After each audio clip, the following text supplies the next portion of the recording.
자, 안녕하세요. 주제 5 남북국의 정치발전 수업을 시작하도록 하겠습니다. 우리 주제 4까지는 신라가 삼국을 통일하는 과정을 공부를 했었고, 그리고 정치적인 부분 이외에도 당시의 경제, 사회 부분 공부를 했었습니다. 특히 지난 시간에는 뭐 고구려의 진대법이라든지, 그다음에 지정원과 관련된 우경의 발전이라든지, 신라의 대표적인 신문제도였던 골분제도, 그리고 화랑도에 대해서 공부를 했었습니다. 아마 선생님이 오늘 첫 부분에 확인학습을 했다면 화랑도나 골품제도하고 관련된 부분을 문제를 냈겠죠. 자, 그 부분을 이제 생략을 하고요. 오늘 이제 새롭게 주제 남북국의 정치 발전에서 여러분들이 이제 주목해야 할 부분이 있는데, 일단 남북국이라고 하는 게 뭔가는 중학교 때 그 개념을 배워왔을 겁니다. 신라가 삼국을 통일하긴 했지만 여기 지도에서 보이는 것처럼 고구려의 유민들에 의해서 신라 북쪽에 새로운 나라가 세워지죠. 그 나라를 뭐라고 얘기해서? 그렇죠. 발해라고 얘기를 합니다. 자, 알고 있는 것 같아요. 그래서 남쪽에는 통일신라, 북쪽에는 발해가 있는 이 시대를 우리는 여기 남북국 시대라고 얘기를 하는데, 근데 사실 어떻게 보면 신라라는 그 나라, 그 앞에 통일이라는 말을 붙이는 게 좀 어색할 수도 있어요. 왜냐면 이거는 어떻게 보면 이게 지금 나라가 우리 지금의 남북한 나뉘어져 있는 거하고 똑같은 형상이잖아요. 그래서 통일이라는 말을 붙이는 게 좀 어색하지 않냐 이렇게 얘기하는 사람들도 있긴 있어요. 그래서 실제로 우리 남한에서는 통일신라라는 공식적인 용어를 쓰지만 북한에서는 통일이라는 말을 쓰지 않습니다. 뭐라고 쓸까요? 네. 특히 북한에서는 얘네들이 북쪽에 있기 때문에 발해의 역사를 상당히 중요하게 여겨요. 그래서 통일이라는 말 대신에 신라 앞에 후기라는 말을 쓰죠. 그래서 후기 신라와 발해 이렇게 이제 공부를 하죠. 이게 이제 또 남한과 북한이 역사를 바라보는 관점의 차이라고 볼 수가 있겠죠. 자, 어쨌거나 이제 우리는 여기 네모칸에 들어갈 세 글자를 한번 정리를 해볼까요? 우리가 배울 시대를 무슨 시대라고 얘기한다고요? 네, 맞습니다. 이거 미안해요. 자, 남북국 시대라고 얘기하고요. 자, 그 다음에 여기도 역시 남북국 시대입니다. 자, 그 외의 내용은 좀 생략을 하고요. 이렇게 안 써질까요? SK 그렇죠. 남북국 시대죠. 자, 한번 보겠습니다. 이제 오늘 이제 특히 공부할 부분은 발해는 이제 다음 시간에 공부를 하게 될 거고, 신라가 삼국을 통일한 직후의 상황을 먼저 공부를 해볼까 합니다. 잠깐만요. 선생님 얼굴이 막 사라져가지고요. 꼭 선생님 얼굴이 있어야 안심이 되네요. 자, 한번 볼게요. 신라가 삼국을 통일한 직후의 상황을 볼 건데, 여기를 본격적으로 공부를 하기 전에 우리 신라의 역사에 대해서 좀 이렇게 전체적으로 한번 살펴볼 필요가 있어요. 신라의 역사는 몇 년 정도나 될까요? 고구려나 백제는 중간에 멸망을 했지만 신라는 뭐 고려 이전에는 계속해서 유지가 됐던 거잖아요. 그러니까 정확히 얘기하면 그러니까 어느 정도 대체적으로 얘기를 하면 천년의 역사라고 얘기를 하거든요. 정확히 얘기하면 BC 57년부터 935년까지이기 때문에 약 천년이라고 볼 수가 있죠. 근데 우리가 사실 뭐 신라가 만들어진 지 1년째 되는 나라고 신라가 멸망한 그 해하고 똑같은 신라라고 볼 수는 없잖아요. 그 신라이긴 하지만 시대의 선택이 되게 다르단 말이죠. 우리 지금도 그렇잖아요. 대한민국 몇 주년입니까 올해가? 그래서 올해 대한민국 몇 주년이라고 해서 뭐 행사도 막 많이 하고 그러는데 이건 좀 알아두는 게 좋을 것 같아요. 대한민국 100주년 기념이라고 하거든요. 근데 대한민국 임시정부가 우리 대한민국이라고 하는 나라를 처음에 만들 그때하고 지금하고 또 되게 많은 차이가 있잖아요. 그 100년의 차이도 이렇게 큰데 이 1000년의 차이는 또 얼마나 크겠습니까? 그래서 보통 신라를 얘기를 할 때 좀 시기 구분을 해가지고 얘기를 하거든요. 이건 뭐 선생님이 뭐 임의로 여러분들에게 설명하기 좋게 뭐 시기를 구분하는 것이 아니라 역사서에서 그렇게 신라를 시기를 구분을 하고 있습니다. 어떤 식으로 구분을 하냐면 세 단계로 구분을 하거든요. 어떻게 구분할까요? 세 시기로. 그죠? 상, 중, 하 그렇게 나누면 돼요. 그러니까 상, 중, 하. 선생님이 지금 상중하를 쓰고 있어요. 잠깐만요. 자, 상대가 있고요. 중대가 있고요. 하대가 있거든요. 보이나 모르겠네. 잘 안 보이는 거. 잘 안 보이는데 하여튼 이게 거꾸로네. 상대, 중대, 하대. 이거 이런 문제가 있네요. 자, 됐어요. 자, 어쨌거나 이렇게 세 시기로 구분을 하는데 여기서 얘기하는 그 상대의 시작은 신라가 처음 만들어진 때겠죠. 하대의 끝은 신라가 멸망하는 때겠죠. 자, 근데 이제 그러니까 중요한 건 중대의 시작과 끝이 어디냐 이게 중요한 거예요. 그리고 중대의 시작은 어디냐면 신라가 아주 엄청난 변화를 가져왔던 때. 지금 우리 지난 시간까지 뭘 공부했었지? 신라가 삼국을 통일한 그 과정까지 공부를 한 거잖아. 그래서 오늘 공부하는 이 시기부터를 우리가 신라 중대라고 표현합니다. 여기 지금 신라 중대요. 그럼 선생님, 우리가 신라 중대라고 하면은 통일한 그 직후부터를 의미한다. 이렇게 알고 있으면 되나요? 그렇게 이제 생각할 수도 있는데, 그렇게 얘기하는 거는 사실은 100% 완벽한 정답은 아니고요. 한 70%, 80% 정도만 맞는 말입니다. 이게 무슨 얘기냐? 자, 신라 중대라고 하는 개념은 사실 통일 직후라고 일반적으로 얘기하지만 좀 더 정확하게 얘기를 하면 통일이냐 아니냐가 문제가 아니라 이때 그 왕위를 계승하는 법칙에 있어서 아주 큰 변화가 있었어요. 선생님은 지난 시간에 그 신라의 신분제도 뭐였죠? 네, 맞죠? 골품제도 설명을 하면서 이 골품에서 이 골이 다시 두 개로 나눠진다고 그랬죠? 맞아요. 성골과 진골. 기억하나요? 특히 이 성골에서 우리가 왕을 뽑는데 워낙에 얘네들이 희귀한 애들이기 때문에 성골이 잘못하면 멸종이 될 수도 있다고 그랬어요. 실제로 그래서 멸종을 했어요. 마지막 성골이 누구냐면 왜 우리 신라의 여왕이 3명 있는 거 알고 있죠. 그 중에서 2명, 선덕여왕, 진덕여왕이 있는데 선덕여왕 다음에 진덕여왕이 이렇게 오르는데 이 2명이 가장 마지막에 성골로서 왕이 오른 사람입니다. 이 두 사람이 결혼을 다 안 한 거야. 그러니까 당연히 자식이 없겠죠. 그래서 성골이 멸종을 하게 돼요. 마지막 성골이 된 거죠. 그 다음에 그럼 어떻게 되느냐. 성골 밑에 있는 진골 귀족 출신 중에 가장 유력한 애가 왕이 되는 거죠. 그 사람은 바로 누구냐면 여러분들 알고 있는 삼국통일에 가장 앞장섰던 사람 중에 하나. 그죠. 김춘추라고 하는 사람이죠. 그 사람이 그 신라 사회에서 진골 출신으로서는 처음으로 왕이 된 사람이라고 볼 수가 있습니다. 그런데 마침 그 김춘추라고 하는 사람이 삼국을 통일하는 어떤 그 주역의 역할을 하잖아요. 그러다 보니까 그 시기가 그 시기인 거야. 진골 출신이 첫 번째로 왕이 된 시기가 통일 전쟁을 시작한 시기 이렇게 되는 거죠. 그러니까 그 두 개를 같이 알고 있어야 되는 거예요. 자, 그러면 우리 여기다가 한번 써볼게요. 중대의 시작은 선생님 방금 김춘추라고 했지만 그 김춘추가 나중에 무슨 왕이 되는 거죠? 그렇죠. 삼국통일의 어떤 대업을 시작한 왕, 무열왕이죠. 그리고 여기 뭐라고 쓸까요? 지금 뭡니까? 맞죠? 진골 출신으로서 왕이 되었다. 요거 아주 중요하게 기억을 해둬야 될 것 같습니다. 그리고 그 무열왕의 아들이 계속해서 신라 중대에는 왕위를 계승하게 됩니다. 자, 그러면 신라 중대하면 여러분들이 중요하게 생각해야 할 키워드 통일 그리고 진골 출신 왕 이렇게 기억해둬야 되는데 자, 세 번째 키워드를 또 선생님 한번 얘기를 할게요. 자, 요거는요 삼국을 통일한 직후에 신라의 어떤 왕의 권위가 왕의 권력이 어떻게 변화했을까 우리가 한번 생각을 해볼게요. 자, 삼국을 통일한 직후에 왕권이 강화됐을 것 같아요. 약화됐을 것 같아요. 약화가 됐다면 왜 약화가 됐을까요? 전쟁을 너무 열심히 해서 그랬을 수도 있죠. 또 통일한 직후이기 때문에 사회가 혼란스러워서 막 여기저기 반란이 일어날 수도 있어. 그쵸? 그렇게 생각한다면 약화될 수도 있습니다. 자, 또 다른 의견. 왕권이 강화가 됐다면 왕권이 강화가 됐다는 의견은 왜 강화가 됐다고 얘기하는 걸까요? 자, 이건 뭐냐면 통일을 할 때 가장 크게 기여를 한 사람이 누구라고 생각해요? 왕이죠. 왕입니다. 자, 이때의 왕들은요, 어떤 존재냐면, 지금 막 우리나라가 전쟁이 터진다고 해서 대통령이 직접 갑옷 입고, 막 말 타고, 또는 막 직접 핵미사일 막 쏘러 가고, 그 전쟁터에 가장 앞에 서가지고 막 전두지휘하고 이러는 건 아니잖아요. 물론 이제 제일 위에서 이제 뭔가 뭐 지휘를 내리기는 하지만, 근데 이때 당시의 왕은 정말로 그 전쟁터에서 가장 앞장서서 다른 군인들을 이끄는 그런 사람이에요. 그런데 그런 왕이 통일을 했어. 그러면 통일에 가장 기여한 사람은 결국 누가 되냐면 왕이 되는 거죠. 그만큼 왕의 권위가 크게 올라가게 되는 겁니다. 그래서 이 통일 직후에 일단 여러분들 기억을 해둬야 될 게 신라 중대 그러니까 통일 직후의 왕의 권력은 대단히 강하였다. 이걸 좀 여러분들 기억을 해둬야 될 것 같아요. 그런데 또 하나 문제점이 있어요. 하여튼 그렇게 왕권이 강화된 상황에서 문제점이 뭐가 있냐면 아까 선생님이 성골이 아니라 이제는 진골 출신이 왕이 됐다고 그랬잖아요. 그럼 어떤 문제점이 생길 수가 있냐면 다른 진골들의 입장에서 보면 그거 기분 좋겠어요? 안 좋겠어요? 당연히 기분이 너무 나쁜 거야. 옛날에는 내가 쳐다볼 수도 없는 성골이 왕이 되는 게 당연했어요.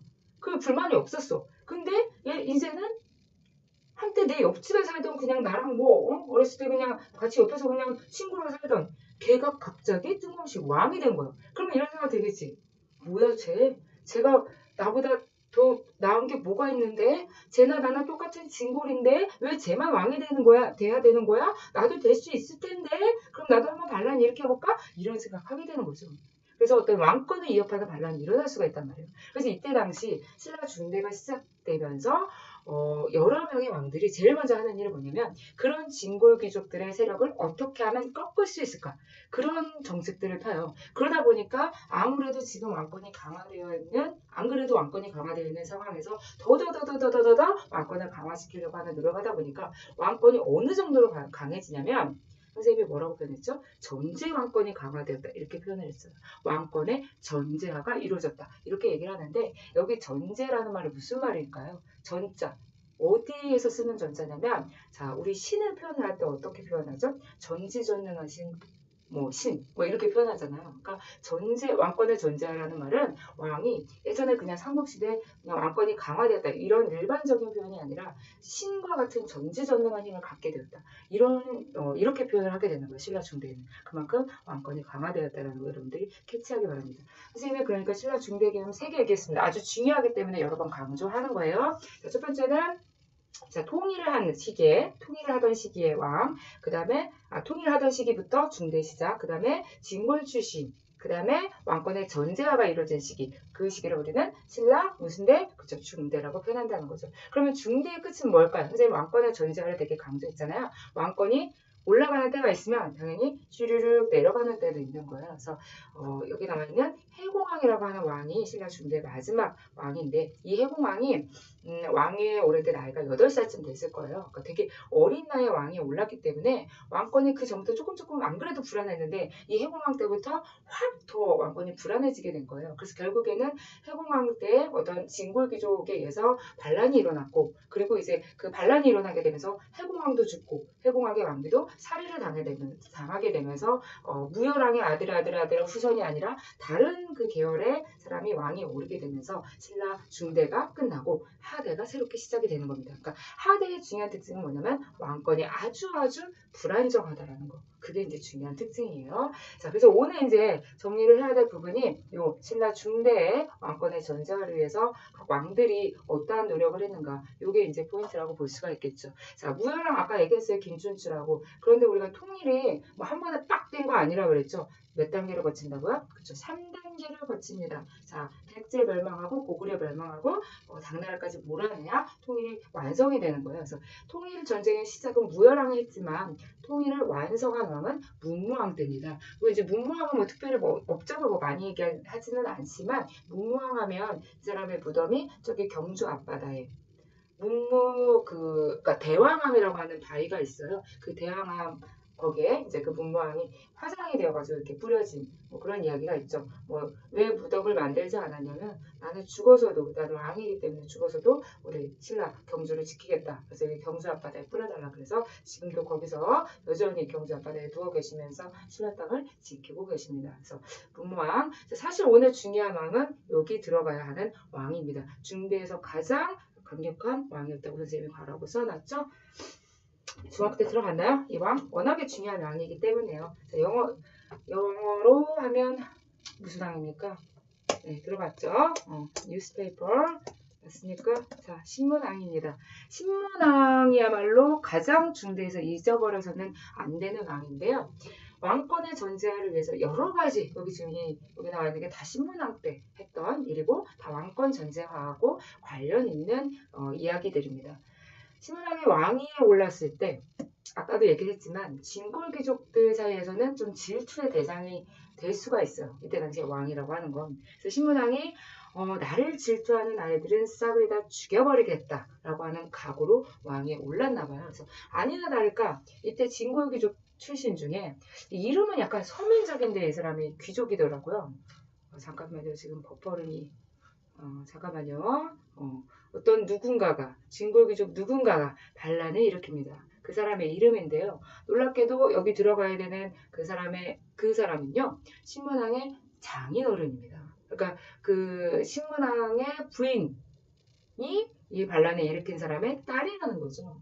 되게 그 사회의 자리가 욕심이 났나 봐요. 그 사람 이름이 뭐냐면요. 계속 버퍼링이 나서 얘기를 너무 하고 싶은데 마침 끝났네요. 잠깐만요. 이건 아니고요. 자, 여기 들어가야 할 사람 이름이 누구냐면 아주 이름은 친숙해. 자, 흠돌입니다. 김흠돌이라고 하는 사람이 있는데 이름에도 그냥 평민, 서민, 노비 아니고요. 진골귀족 출신이에요. 근데 너무나 사위의 자리가 욕심이 나. 그래서 반란을 언제 일으키냐면 이 사위가 신문왕이라고 하는 사위가 왕에 오른 지 한 달밖에 안 됐는데 반란을 일으켜요. 근데 요거를 신문왕이 조금 미리 눈치를 채 그래서 완전히 와그작 밟아버리는데 와그작은 씹어버리는 건가요? 어쨌거나 그래서 밟아버리는데 여기서 이 김흠돌의 반란에 진압을 할 때 어떤 식으로 진압을 했냐면 이 사람을 일단 그냥 한 큐에 죽이고요. 봐주는 거 없어요. 그리고 이제 그 김흠돌 주변에 있던 사람들을 다 같이 죽여버리는 거예요. 그러니까 왜 우리 그런 거 있잖아요. 뭐 예를 들어서 자율학습을 해요. 자율학습하는데 너네 분단에 누군가 떠들면 너네 분단 다 죽어. 뭐 이런 식으로 이제 뭐 예를 들어서 뭐 얘기하는 선생님이 있다고 합시다. 그래서 뭐 이 분단에 뭐 누군가가 막 떠들었어. 근데 이제 얘 한 명 떠들었는데 이제 얘를 일단 한번 밟아놓은 다음에 다른 사람 좀 표현 좀 그러네. 하여튼 얘를 크게 아주 크게 혼낸 다음에 옆에 있는 애들한테 야, 너 얘가 떠들고 있는데 왜 아무 말도 안 했어? 너도 그 다음에 뒤에 있는 애, 너 알고 있는데 왜 안 했어? 이런 식으로 이제 싸그리 다 한꺼번에 같은 사람 취급하는 거 있잖아요. 이때 김흠돌의 반란 때 그 주변의 진골귀족들까지 싸그리 다 그런 식으로 진압을 해버립니다. 그러니까 무사히 살아남은 진골귀족들은 더 이상 어쨌거나 이제는 반란을 일으키는 건 아니다라는 생각을 했겠죠. 그래서 요게 이제 그 초장의 신문왕이 어떤 왕권을 존재시켰던 첫 번째 방법이었다고 볼 수가 있죠. 자, 그 다음에 이제 또 하나 중요한 게 뭐냐면 왕이 생각을 해보니까 나의 최측근을 만들어야 돼요. 최측근. 그리고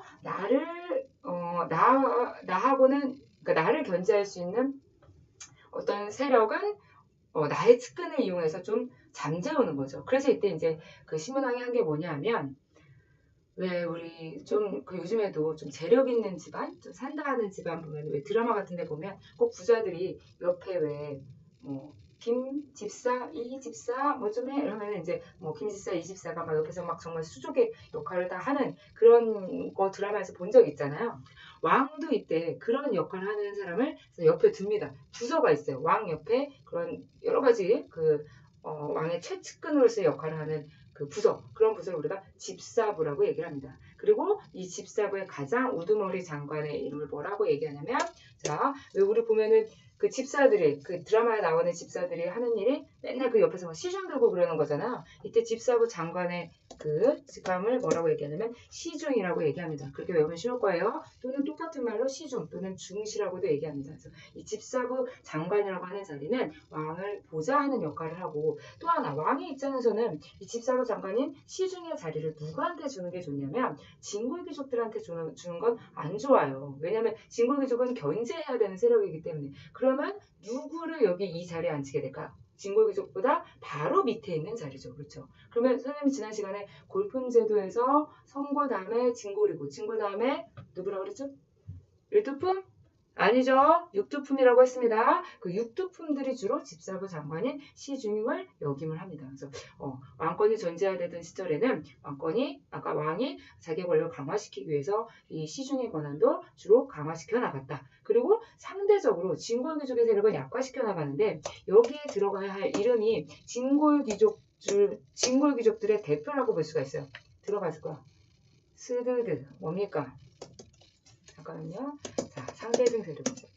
그래서 여기서 얘기하는 상대등이라고 하는 사람들은 진골귀족의 대표라고 볼 수가 있는데 요즘으로 얘기하면 그쵸. 야당의 대표 정도라고 볼 수가 있겠죠. 그러니까 야당 대표는 항상 이제 그 대통령을 좀 견제하는 경향이 있잖아요. 그러니까 이것도 비슷하게 생각하면 될 것 같아요. 그래서 왕권이 강화될 때는 왕이 될 수 있으면 자기하고 라이벌인 진골귀족의 대표인 상대등 세력은 약화시키려고 노력하고 그다음에 시중의 권한은 강화시켜 나가기 위해서 노력했다. 아주 중요한데요. 별표 한 10개 쳐도 될 것 같아요. 자, 그 다음에 체제를 정비하기 위해서 했던 또 여러 가지 일들 이것도 역시 대단히 중요한데요. 일단 통일신라의 지방통치제도부터 설명을 하면요. 자꾸 버퍼링이 다네요. 자, 여기 지도를 한번 보세요. 전국을 몇 개의 주로 나눴는지요. 주로 끝나는 이거 있잖아요. 요즘으로 얘기하면 그러니까 무슨 전라도 경상도처럼 이때는 주로 끝납니다. 몇 개가 있습니까? 다 셌나요? 그렇죠. 8주, 10주, 8주도 10주도 아닌 9주죠. 9개의 주로 나누고요. 그 다음에 또 하나 중요한 게 신라의 수도가 어디라 그랬어요? 여기 금성이죠? 금성이 어디라고요? 지금의 경주라고 했습니다. 근데 우리 한반도 전체에서 봐봐요. 너무 한쪽에 치우쳐져 있잖아요. 그래서 이렇게 치우쳐 있는 거를 그러니까 치우쳐 있는 거에 대한 어떤 보완의 의미로 그리고 되게 지방의 어떤 균형 있는 발전 그 다음에 지방에 대한 어떤 통제 이런 것들을 위해서 지금으로 얘기하면 광역시 같은 거죠. 그래서 5개의 작은 서울을 만듭니다. 그걸 우리가 뭐라고 얘기하냐면요.